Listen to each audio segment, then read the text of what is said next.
What's up guys, George Domanian, and wanted to share with you this crazy story from what happened today. So I get called up randomly to go on over to someone's house to notarize a couple documents. I didn't know who they were or anything like that. As I pull up to the house, gorgeous house on the water, beautiful zen-like garden outside. They got maids tending to the garden and so forth and everything, and the maids, escort me into the house, go up this beautiful spiral staircase and everything like that. They say, just have a seat right here, and they'll be down just in a minute. And so as I'm sitting there waiting, I'm looking around, beautiful. I mean, there's most gorgeous art, some of the most gorgeous art I've ever seen in my life, all over the place. I can't even begin to imagine what the value of this art was and everything like that. So the wife comes down first, we start talking and everything like that. I come to find out she's actually the creator of the art. She's one of only 5 people in the world that knows how to produce this kind of special glass art, like this blue glass art. Is just beautiful. And in fact, she's in the process of opening up in a museum in St. Pete. Very amazing woman, 68 years old. She literally looked like she was like 30. I mean, just incredible looking, very healthy, very vibrant, full of life and energy. I having a great conversation talking with her. We're talking, and I look out the window and I see someone swimming laps, and she said that's her husband down there. And I was like, whoa, I thought that would have been like, her son or something like that. I mean, it's this really young, in shape looking guy down there. And sure enough, he, after he gets out and everything, he's on the phone, as he gets out, me and the wife, I'm still really thoroughly enjoying talking with his wife, hearing about her. She's just an incredible human being. And after he gets off the phone, then, we sit down, I meet him, we sit down to, this guy's 71, looks like he's like, he looks better than most, men that are in their 20s. And we sit down, we start doing the appointment, and I knew something was different about this guy. Just, you know what I mean? Like when you just meet someone and you just say, whoa, this individual is different. And so I'm a very inquisitive, people always call me Curious George because I'm very inquisitive. And so I start asking him questions and so forth. And I come to find out that this guy is one of the top 250 wealthiest people in the country, according to Forbes. And I also come to find out that this guy, he started out working for 50 cents an hour, and with no college degree or anything like that, now is worth multiple billions of dollars.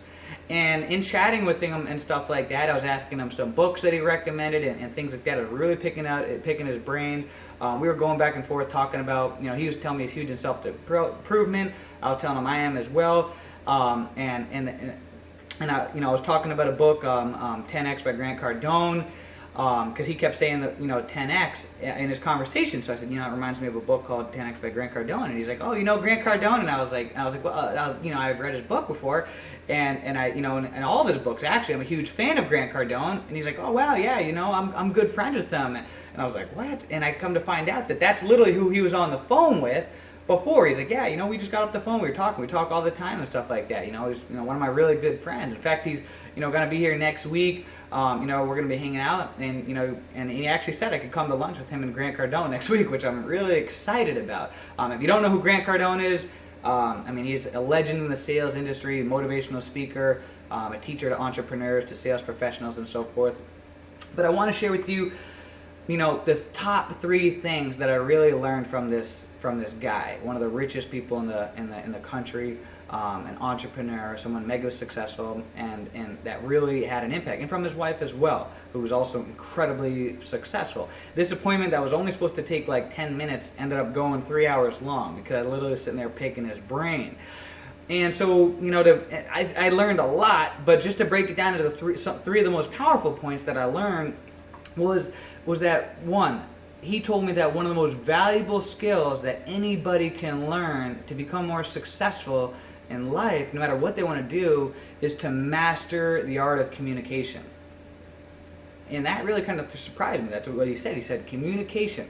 It's one of the most undervalued skills out there. But communication is critical. If you think about anybody on a mass level who's become successful, it doesn't matter if it's the Dalai Lama, or Gandhi, or the President of the United States, or a successful salesperson, it's that they are able to communicate a message to their audience that emotionally affects them to buy from them, so to support them in their campaign, or to go along with them, or whatever it is that they're doing. and that communication should be the most critical component of your study, that you should dedicate more of your time and energy into understanding and mastering the art of communication than anything else. And that was huge. I said, wow, that's very powerful. Coming from a billionaire, I'm going to take any advice that a billionaire tells me. The second most powerful thing that I learned from him is that he talked a lot about our life works in a spiral, and that's there's a theory out there called spiral dynamics that actually dives deeper into this. But he said so basically this: in life, you are either spiraling upwards, growing, becoming a stronger version of yourself, more capable, more aware, more successful, and so forth, or you were spiraling downward, disintegrating. And in fact, just doing nothing, you are actually disintegrating. You're going down. Think about it, for example, like this: a house. Say, for example, someone builds a house. Say they just walk away from it. No one tends to it. No one takes care of it. What's going to happen? The house is going to begin to disintegrate. You know, the weeds and plants will take over it. Animals move in there. All kinds of things. It'll mold. It'll rot, and eventually it'll rot into the ground. Or say, for example, someone builds a house. Then you got someone that's constantly taking care of it. You know, they're upgrading it. They're making sure that it's well taken care of, and so forth. They're they're reconstructing part of it. This and that. It's going to be spiraling upwards. And that house that was built can actually become more valuable over time by consistently putting in the effort to make it better. And so the same thing goes for your life. He said that he's dedicated an enormous amount of his life to self-education, to self-improvement. That many times him and his wife will stay in on a Friday, staying up till midnight, past midnight, studying, taking self-improvement courses. They both had been to Anthony Robbins programs, had done the Firewalk. They were just, they had books all over their house. They were really dedicated to self-education and becoming the strongest version of themselves. So he said, in life, you're either spiraling downwards or you're spiraling upwards. And if you really want to accomplish great things with your life, then you have to dedicate yourself to constant and never-ending improvement, a commitment to constantly pushing yourself, constantly learning, constantly growing.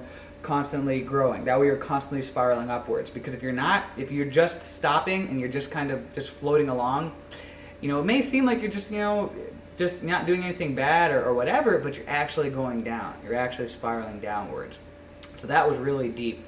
And then the third principle that I learned that actually came from his wife, that his wife said was actually what would just really hit me hard. It was so powerful. She said, I asked her, I said, what's some of your, best advice? And she said, look, I want to share a quote from you, and that is that, and I believe that she had said this actually came from Buddha, and she said that the man you can conquer 1,000 different men in battle 1,000 different times, but the man who is able to conquer himself is more powerful. Think about that. You can conquer 1,000 different men in battle 1,000 different times, but the man who's able to conquer himself is more powerful.